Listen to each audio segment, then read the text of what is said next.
You finally get home. You sit down at the computer. Maybe you crack a cold one. You load up your favorite game of Hell Let Loose. You look at the servers. Not yet, because you're met with that refreshing screen and you're not quite sure whether the servers are actually there or if the game's frozen. But finally the servers do show up. You join a server and you're met with your worst fear. Every single squad is either full or locked, and you're met with a decision. Do I man up and become an officer and finally learn how to lead? Or perhaps do I just wait for someone to rage quit? But you are going to take that plunge.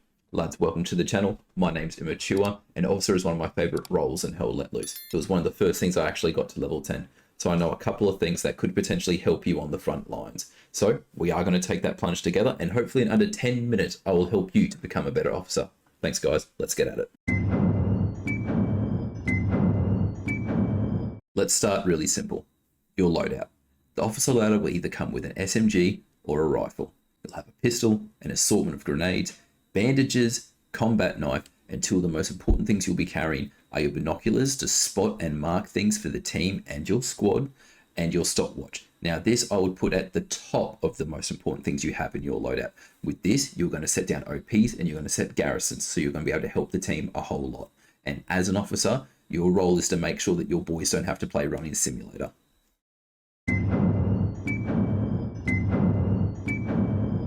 Now, as a squad lead, your OP is going to be your bread and butter. And this is brilliant for two reasons. Firstly, it's going to get our reinforcements where we want them. And two, it is going to stop our boys from playing running simulator. So that means our reinforcements are going to be there quicker.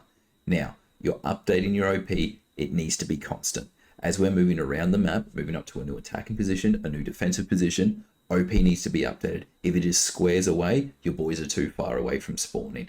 Make sure it's consistently updated. Two, it needs to be protected. You need to make sure that you're putting this thing behind a wall, behind a hedge, in grass cover if needs be. It may not be the most perfect cover fire and bullets can still come through, but if it can offer some kind of concealment where they can't be seen, the boys have a better chance off a spawn wave. And lastly, we need to use the OP to control the flow of your squad, and that is much the same as a garrison. But basically what I mean by that is if your OP is squares away but you want your boys to attack a certain point, if they can't communicate, they're not listening to you, they are not going to spawn and be near where you want them to. So as an officer, you can control the flow of your squad by putting your OP down where you need the boys to be.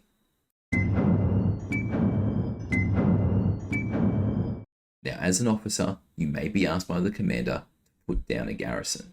Now, garrisons are just like our OPs, except they take longer to spawn off. They take 40 seconds rather than 20, and they're not free. So you're going to need someone within your squad to drop supply, or you're going to need supply dropped by the commander. Now, to place a garrison down in blue territory is going to cost 50 supply.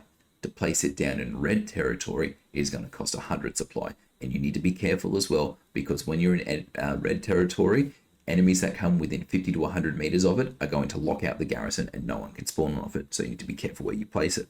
But when we are placing down these garrisons, we're going to follow the same principles we followed for our OP. They need to be concealed and they need to be in a not obvious position.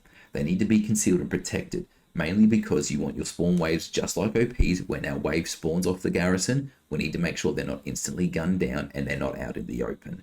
We need them to be in a not obvious spot because garrisons do take supply to put down. They are a high value target for enemy recon and enemy squads to find. Lastly, we need to make sure that we're using garrisons to control the flow of the blueberries that spawn off them.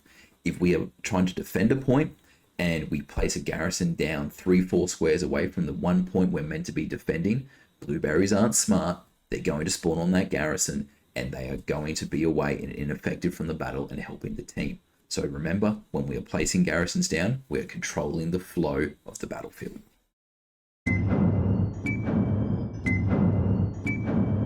Now that the easy stuff's out of the way, let's look at something a little bit more difficult and a little bit more daunting as a squad lead. You need to actually show some leadership. To start with that, we need to communicate effectively. And where are we going to start with that? I hope you have a microphone. It's 2025. The amount of squad leads that are out there who don't use a microphone and do not chat at all is insane. So don't be one of those. But effectively, what we need to do with effective communication is we need to talk to our squad, give them simple instructions that they can follow. Give the squad a task that they can achieve and do something. Give them direction within the game. Now, notice that I said give them a task. Don't micromanage every single thing that they do, because that'll be a quick way to get people in your squad to dip. These guys are adults, or at the very least, they're teenagers. Give them a job. Hopefully they do it. Don't micromanage everything that they're trying to do. Don't yell and swear at our boys as well. Talk to them. If you have someone yelling and swearing at you, you're not going to listen, just like these people won't listen to you. Show initiative and be assertive. You don't have to wait for the commander to tell you to do something. Sometimes you're just going to have to be confident. You see an issue on the battlefield and do it. But lastly, have fun and make it fun for your squad. Because more likely than anything else, these people are just trying to have a casual game. They've just finished work. They've just finished school. Whatever it might be, they're just trying to have fun. And if they come on and they just get a squad lead that's yelling at them or not talking to them and they're just having a terrible time, things aren't going to go well. You're not going to enjoy yourself. So have fun with being an officer.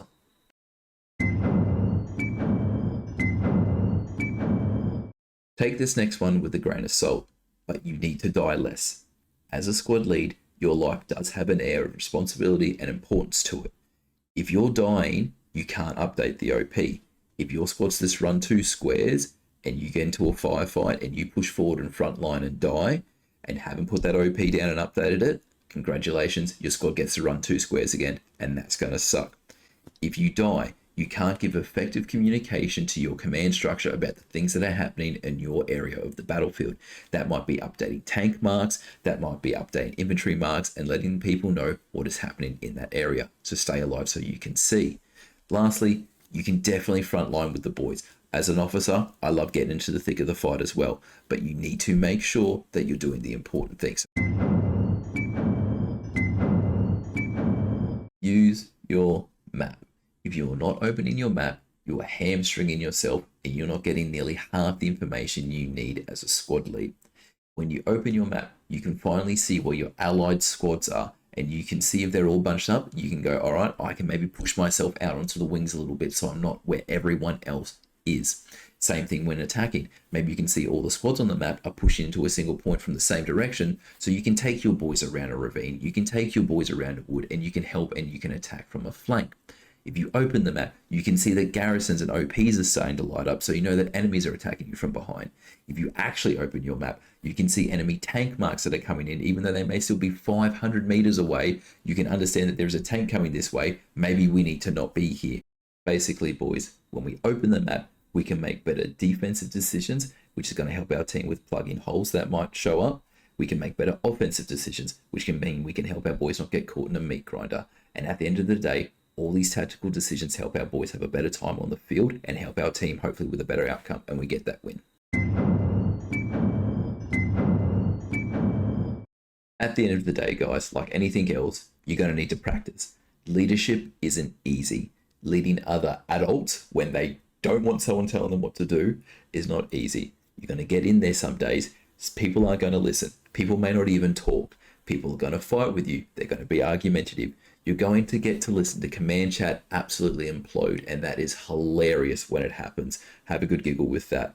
But at the end of the day, have fun, give it a go, and keep practicing. You're only going to get better at it. And if you can employ some of the tips that I've given you in this video, you're going to be just fine, guys. See you on the battlefield. Keep your head down. Have a good time. Peace, peace.